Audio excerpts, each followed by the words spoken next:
Yan po, good evening mga kababayan. Nag-imbento po ako ng sarili kong recipe.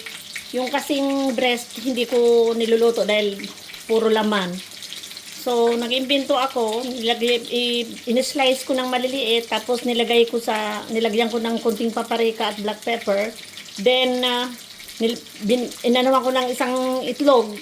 Hinaluan ko ng isang itlog habang hinahalo mo yung lahat na in-slice na breast na meat. Then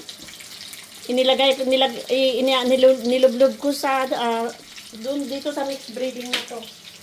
Ano ba to?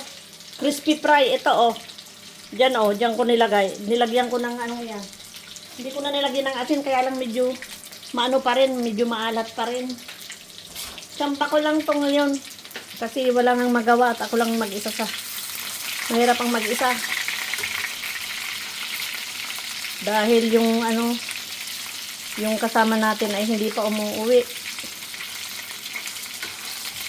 Medyo may busy siya ngayon kaya sa labas siya Ito na po yung finished product Yan na siya. Maliliit lang siyang hiwa. Ayan maliliit.